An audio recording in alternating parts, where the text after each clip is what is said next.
Thank you. Gracias. So it seems my 1 hour slot has turned into a 30-minute slot. But the good news is this talk was initially designed for a 45-minute slot. So I won't have to race it through it. So it should be fine. So today I'm going to talk really about the semantics of Scala.js, and in particular two very difficult problems that we want to tackle when we compile an existing language to JavaScript and to the JavaScript platform. Namely, interoperability with JavaScript libraries. That's very important. And performance, it's kind of important too, because if you want to get accepted as a language, you have to get to some decent speed, right? So compiling to JavaScript itself is a relatively well-known problem. It's not even a problem anymore. There are literally hundreds of programming languages that compile to JavaScript. So if so many languages can compile to JavaScript, what's the big deal, right? I mean, at this point, we've reached a world where a language that doesn't compile to JavaScript is one of the weird ones, right? If you don't compile to JavaScript at some point, you're not part of the normal set of languages. So basically, compiling to JavaScript is a solved problem, except that there are still, well, some things that don't really work. It's, as I said, mainly interoperability with JavaScript and runtime performance of your code. And at least, I mean, there might be other problems, but these are the ones that we face when compiling Scala. And these are the problems I think we managed to actually solve. And how we did solve that is basically to rely on intelligent semantics that matter to solve these problems. So, because everyone loves a good what moment, and since we're talking about JavaScript, it's also always very easy to make the audience laugh with a couple pieces of snippets. So JavaScript is well known to have really weird words, right? So anyone has any idea what this would evaluate to?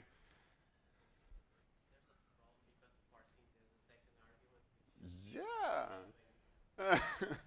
So someone knows something. So it will display this. So this returns an array with 10, nan, 2, and 3. And of course, I mean, why?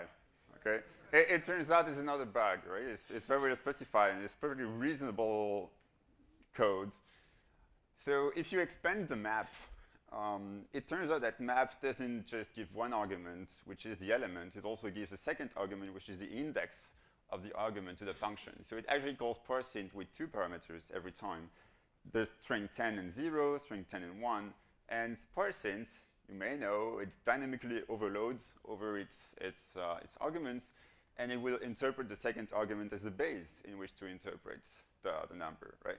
So that's how you get your 10, nan, 2, 3. And to fix it, well, we can fix it with a Lambda that explicitly discards the second parameter. And here I'm using ECMAScript 6 notation, which is the new Lambda as of ECMAScript 6.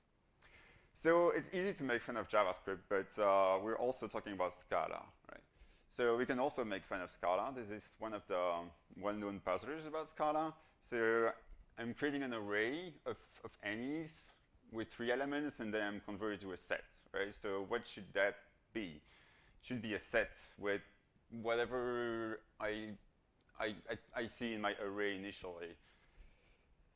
Turns out this doesn't even return a set in the first place, returns false, and it's statically typed as a Boolean, so that at least that's good. But why, right? So let's remove those 2 parentheses here, and if we do that, then we get a set with 1 element, which is null. And it turns out that if you add the parentheses, because how Scala works, this actually means call the apply method on this thing and pass it an implicit argument that came from nowhere, which is units, because it needed 1 argument and you didn't give any, so we just used units because why not, right? And so this line is actually asking, hey, sets, do you contain the value units? And of course it answers false because it only contains null, right? So we have JavaScript with weird words. We have Scala with weird words as well. Imagine what we can do if we combine the two. Any idea what that returns? So instead of creating a Scala array of any's, I'm creating a JavaScript array of any's, but within Scala.js, and I'm converting to a set. So I have this returns true. So same thing, right? If we remove the parentheses, we get something which is at least a set, and it's a set of undefined, because when you create a JavaScript array, you get undefined. But then, does that mean that when I'm asking, does this set contain unit, it answers true? Well, turns out that unit is equal to undefined in Scala.js, right? And this is part of the semantics of Scala.js, and this is a very useful thing in practice. But of course, in some weird corner cases, that leads to weird behavior. But most of the time, this is what you want, because in JavaScript, if you have a function that returns no value, it actually returns undefined. And the same concept is really unit in Scala, so that works fine, usually. So let's get down to the real business. So the overview is, I'll talk a little bit about the discrepancies between the semantics of Scala on the JVM and the Scala.js on the JavaScript platform.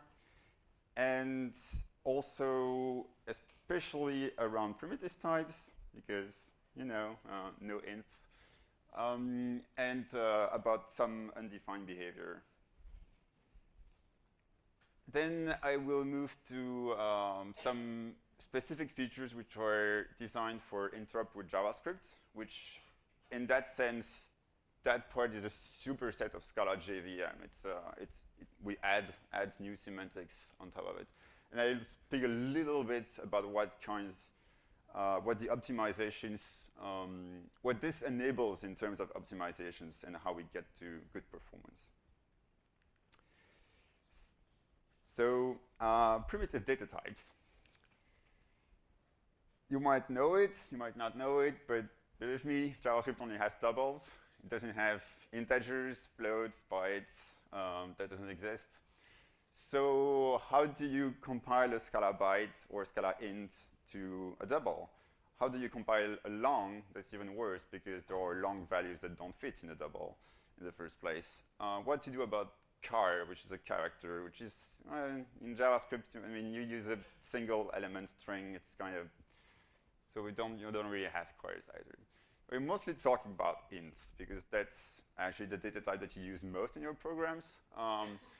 So even though JavaScript as a language doesn't have an int data type, it actually JavaScript VMs, they really do have ints in their insides to optimize stuff, right? And as long as you deal with doubles that happen to be ints, it's fine, you will get these optimizations. And also, there are a couple operations in JavaScript that actually coerce their values to ints, then work on in 32 bits and then convert back into a double at the language level. But of course, at the VM level, if you had ints in the first place, it doesn't need to convert and doesn't need to convert afterwards, so it's fast.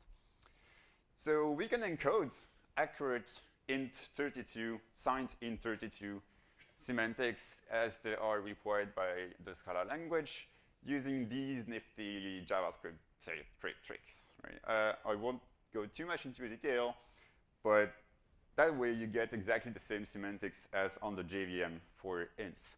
And you can do the same basically for bytes and shorts, and also chars in a way. So, but that seems like for every single addition, I need to have this binary or 0 there. It's kind of, yeah, for performance. Well, it turns out that on recent VMs, a plus b binary or 0 is actually faster than just a plus b. Because, the JavaScript VM can see, hey, but this is actually assigned in 32 addition, right? So, and I happen to know that A and B are coming, and because of my data flow analysis and whatnot, and my runtime type checks. I know it's also int32s, so you can just compile that to an int32 addition. You don't need to go to the double semantics. So it's actually a bit faster. So we get true ints. I mean, by true, I mean signed int32 with wrapping semantics, just like on the JVM. And they're also fast. So for the other types, I won't go into the details, but basically what we give you is for ints by char, we give you fast and efficient, double, of course, because it's just a native thing. Long, you get the JVM semantics, but they're really slow because they're implemented in user space with a library. So, I mean, recently I've made good progress on them, but they're still slow. And floats, by default, we don't give you the JVM semantics. They will behave more or less like doubles, between floats and doubles, depending on things. But if you want, at length time, you can specify, I really want the float 32 semantics, but then it might be slow on older VMs. An entirely different thing is we don't box. So on the JVM, you need to box the integers into Java long integer if they reach generic context or just an object or an any in terms of Scala. And this is not good for performance. It's a well-known bottleneck in your algorithms in the JVM. You want to avoid boxing and especially avoid successive box-unbox pairs that should not be there in the first place. So on JavaScript, we don't have that problem because the JavaScript VM supposedly already solves it for us, right? Because it already has to manage the dynamically typed nature of the language, and numbers and objects can flow into values just the same way. So we want not to box the integers into instances of Java long integer. And that was appropriate. So we can do that, but this has consequences, because that means that if we go to an any or to a generic context, we lose. Well, to a generic context, we don't lose it. But if we go to any, which actually happens, you lose the static type information about your whether it was an int or a double, right? Or another of the integer primitive types. All you know, it's now a number. It has some mathematical value represented by a double, but you don't know whether it started its life as an int or as a double. So some things don't really work the same way as on the JVM anymore. For example, toString might seem like a stupid thing, but if you take a double 1 to 0 and you convert to a string on the JVM, you get 1.0, but on Scala.js you just get 1, because since it cannot tell whether it was a double or an int, it goes the safe way and takes the int, and so it doesn't print the .0. And as we saw earlier, unit is undefined, so unit.toString is the string undefined instead of the string parentheses. But that's fine. Another one which is sometimes more annoying, but in reasonable code it's not, is you cannot pattern match on either an int or a double anymore, or at least it doesn't do exactly the same thing. So instead of checking whether it started its life as an int, it will check, does that number happen to have a value which fits in an int? And by fitting, I mean if you coerce it to an int and you coerce it back, you get exactly the same value, including it must not be -0. -0 is not an int, +0 is. Because you know their difference, even though they compare equal.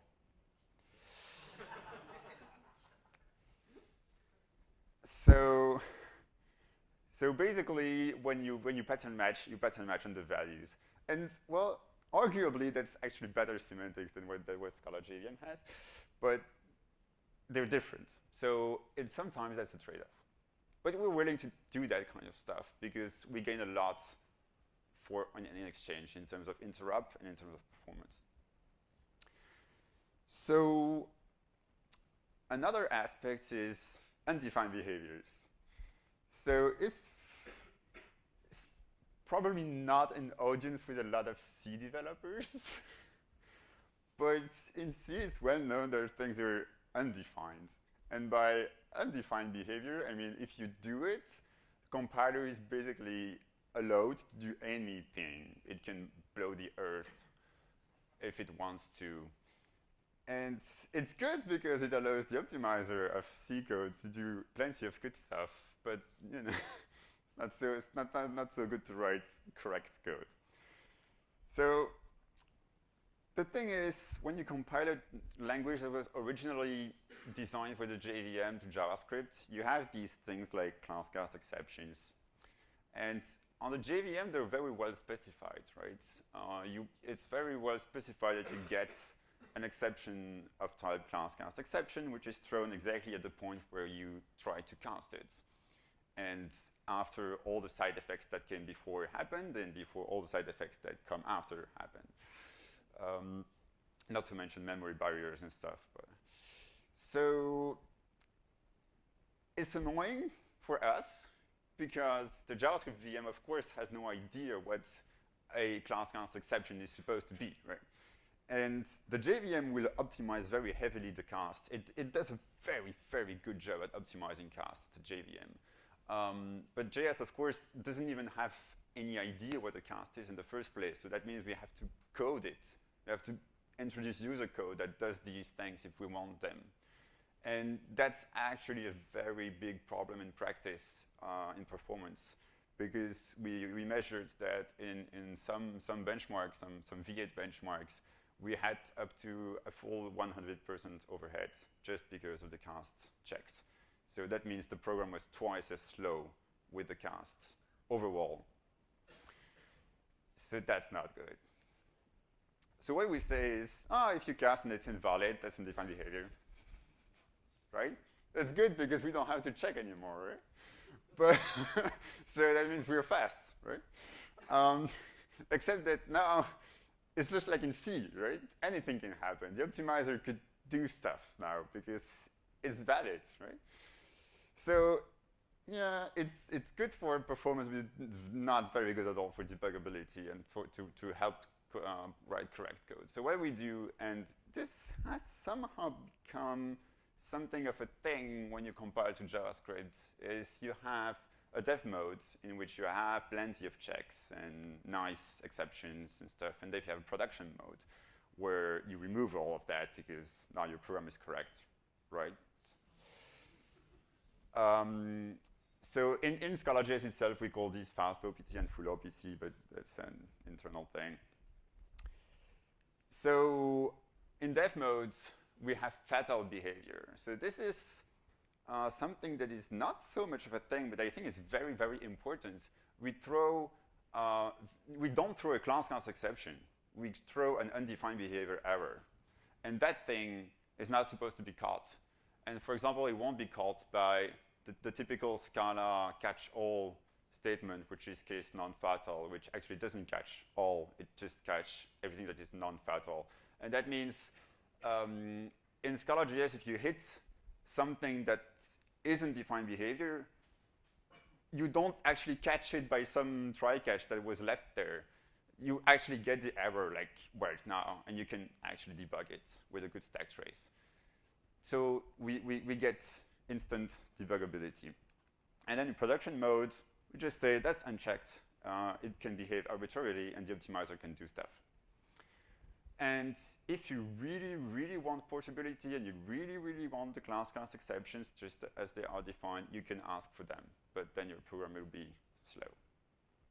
So I think these three kinds of behaviors for things that are not checked natively by the VM is something that could definitely be reused by other languages compiling to JavaScript or to other VMs that they were supposed to do.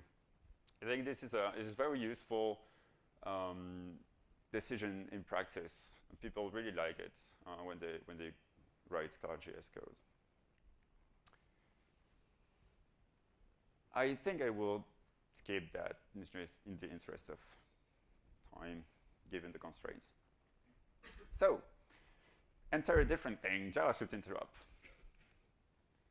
This is a piece of Scala.js code. I think it's the longest snippet of code I have in this presentation.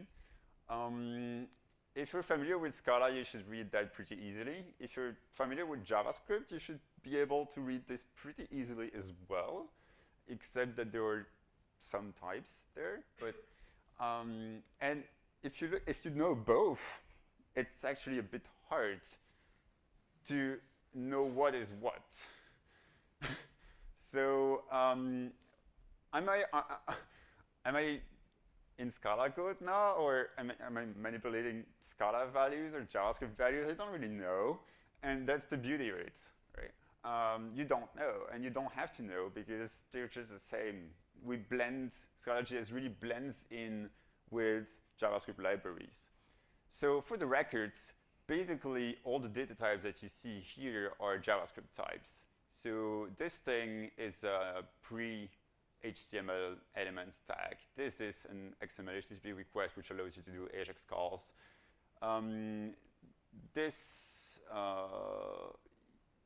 DOM event here is a native DOM event created by the browser.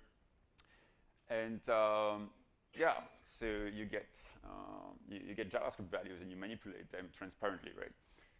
What is Scala though? Well, that lambda here, that lambda is a Scala lambda, right? It's not really a JavaScript lambda, but we'll talk more about that later. That inst there is kind of both Scala and JavaScript, but again, we'll see that. So we're manipulating this DOM XML HTTP request, and this is all statically typed, and that's because you can type these things using so-called native classes. And a native class has to extend JS_any and be annotated with @js.native. And then all its members are basically always have equals JS_native on the right-hand side. But otherwise, it's pretty normal Scala signatures, but that model a JavaScript API. So we can define a read-only variable, which is status, another read-only variable, which is response text, a read-write variable, which is onload, which is a JavaScript function, so a callback. And we can have methods with default parameters and stuff. So JS_any itself, that supertype here, which is not a direct supertype of XML, but eventually, yeah. JS_any is a third supertype in the Scala.js type system in addition to the two existing ones. So Scala has two almost top types. It has anyval, which is ints, double, all the primitive values plus user-defined value classes.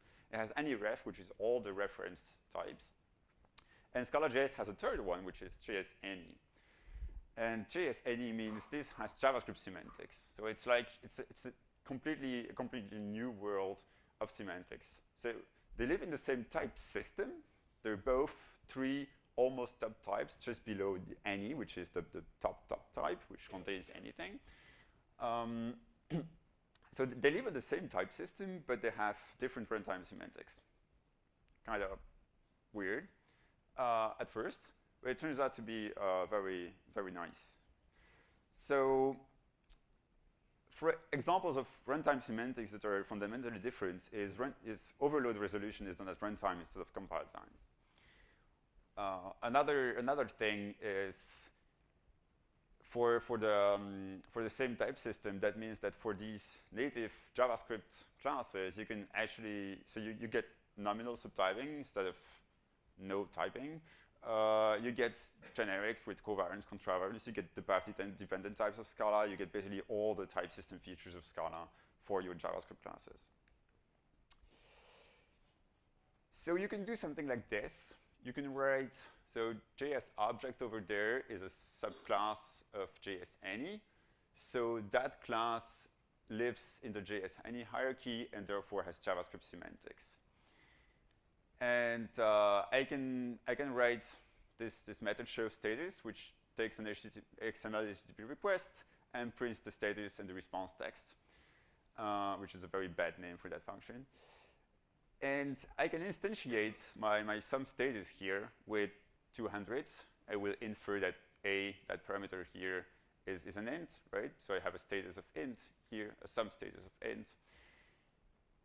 And then I'm doing something not very nice here. I'm actually casting my thing to an XML request. And that happens to be all fine as such because erase types. So JavaScript classes have erase types. So at runtime, the semantics of this as instance of here is just a no-op. It's not even an undefined behavior. It's really a no-op. It's specified as a no-op. And so I can give that to my show status function. It would be happily read status, which is a val. It's a field, an immutable field of type int because I instantiated it with an int, so it's fine. And response text, which is a string, and that's a getter, which is a read-only function, a read-only field, right? So I can do that kind of things, and this is all fine. So this is a very contrived example, right? I'm doing all the bad things in the world right now because I had to fit all of these things in one slide. But in practice, you will use some of these things independently in more reasonable code.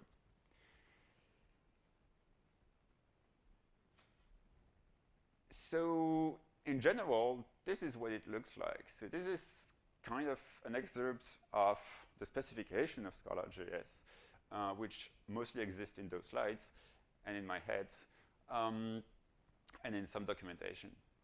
So the thing is, we actually guarantee that for JS types, so if foo here is a JS type, and if XHR has a JS type, then these things are equivalent. They have equivalent semantics. So calling open on XHR is equivalent to doing the same thing in JavaScript. They have really equivalent semantics. And you can read fields, you can write fields, you can, so as I said, casting is a no-op, and new foo will go and fetch foo in the global scope of JavaScript. So in a browser, that's a window object.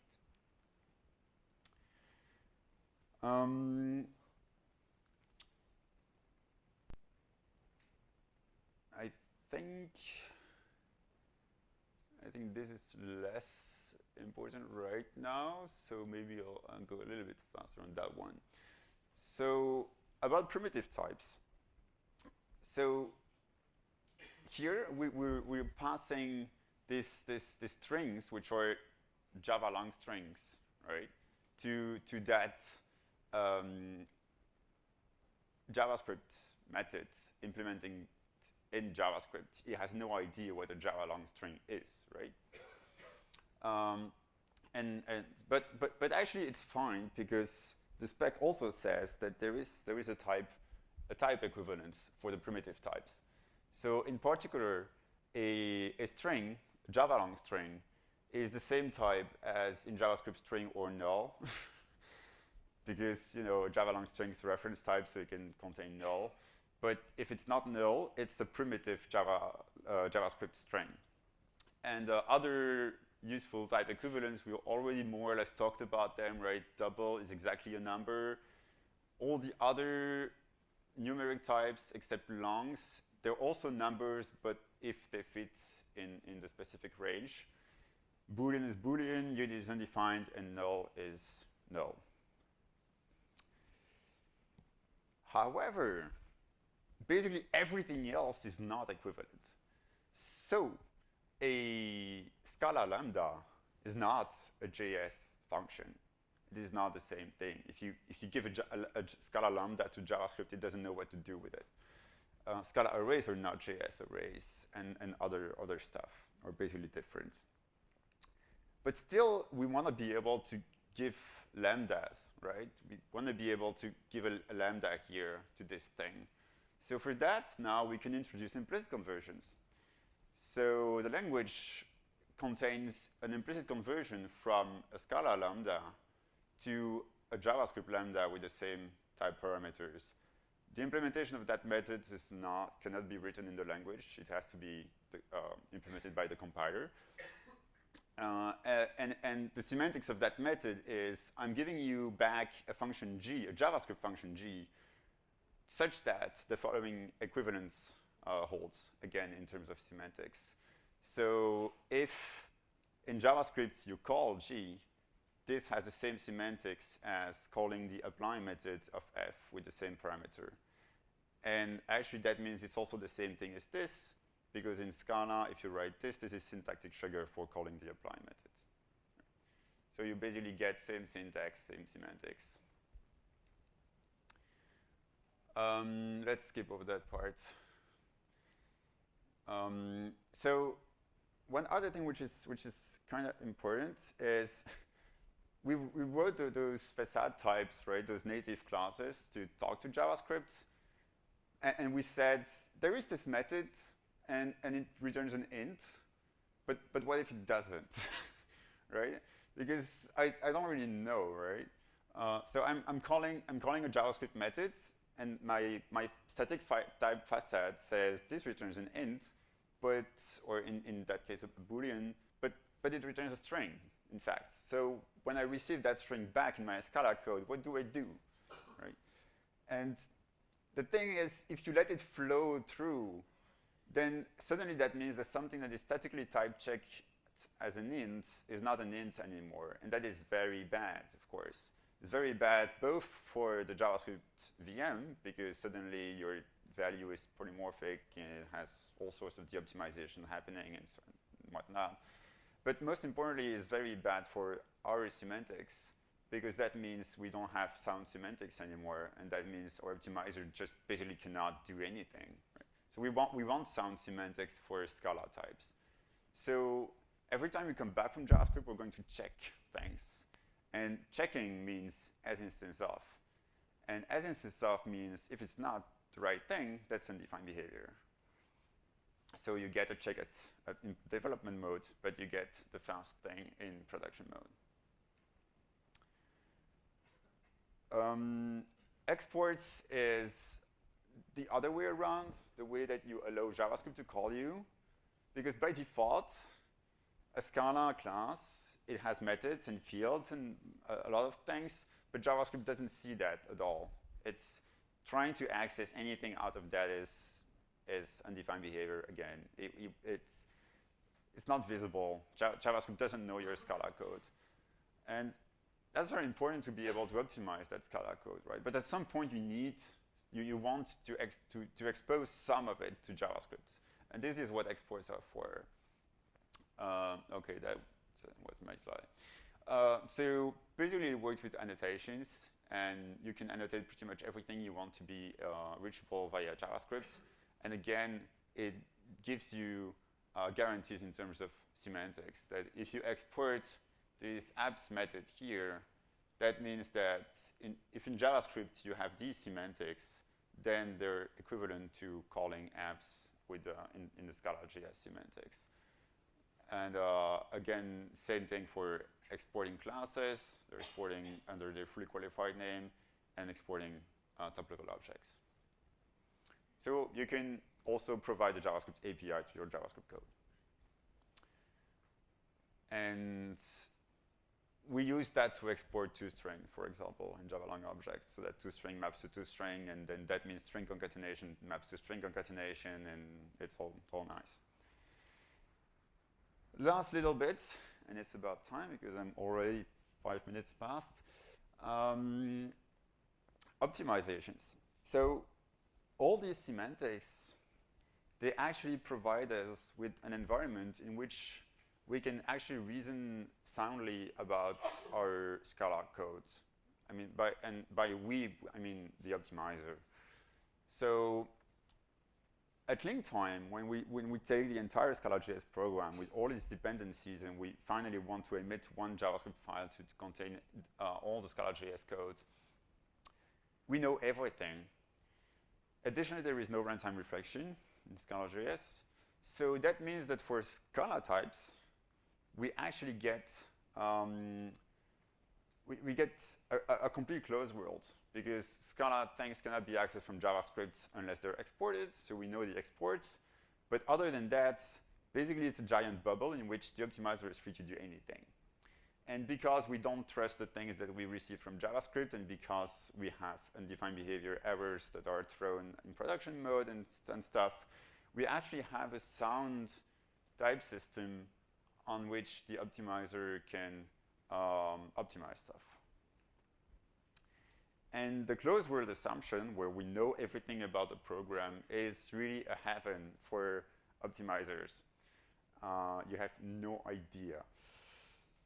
So in practice, I won't explain you what we do, but what we achieve is that kind of things.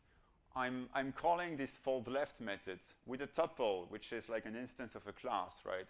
With a lambda that does pattern matching on that tuple and the accumulator of the fold left. I'm again pattern matching over the owner of that square, whether it's the white player or the black player. I'm incrementing the score in the accumulator, and eventually I get an accumulator which is these two scores, right? So I'm basically counting the numbers of whites and blacks on the board. And this very nice functional, purely functional thing becomes this ugly imperative while loop without any allocation whatsoever. Not the tuples, not the fold left, not the lambda, it's all gone.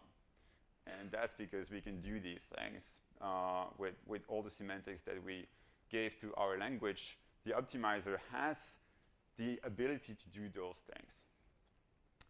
Another example is, so here I've used fold left, right, which is in the standard library, but it's not specific to the standard library. You can define your own higher order method through implicit classes with a self times here a lambda, which is by name, a for loop, which is notoriously very slow in Scala.js, and then you can call it, and here you go. You get a completely eliminated while loop with an imperative counter. It's all gone. So this always doesn't work the first time. Okay. So are we fast yet? Because I'm saying we solved the performance problem, but did we? And are these things really relevant? Is it really relevant to get rid of as instance offs? Is it really relevant to have an optimizer at all in the first place? It turns out it is. So the colors are such. So the last one is always the handwritten JavaScript version in the Octane benchmark. So we normalize to that one. And if you take Scala.js code, but without any optimization, but still getting rid of the as instance offs, you get these huge blue bars, right? So this is really bad. So we really need our optimizer to get rid of this overhead. So the orange bar is if you add optimizations, but you do check the as instance offs. And it's okay-ish for these two benchmarks, but delta blue, it's just horrible. And here you see this 2x I was talking about. Right? The green bar is Scala.js, completely optimized, completely unchecked. And this is usually the most performant version. In practice, currently, we also use the Google Closure compiler as an additional optimization step. But it turns out that, I mean, it's good for code size. But now our optimizer is so good that Closure is harming our performance. So right now, the Closure compiler is actually making our code worse in terms of runtime performance. But maybe we'll get rid of it at some point and do minification ourselves. So that's it. Basically, Scala.js, it's a live thing, right? People actually use that in production. It's not some kind of weird project. And it's basically Scala. It has virtually all the Scala semantics with only very small changes that don't affect everyday development. It can really talk to JavaScript like it's like you don't see the difference. And it's also pretty fast, although we can still make it faster. So thank you.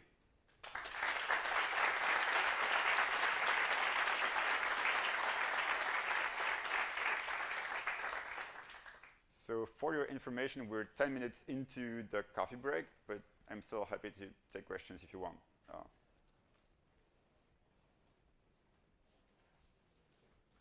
Yep. You spoke about the performance when using pattern matching on primitives, but if you use ADTs to iterate data types, it's almost you can get almost the full semantics of Scala and also very good performance, right?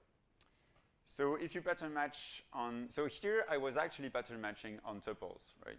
Yeah. Which are, so they're not really ADTs, but yeah.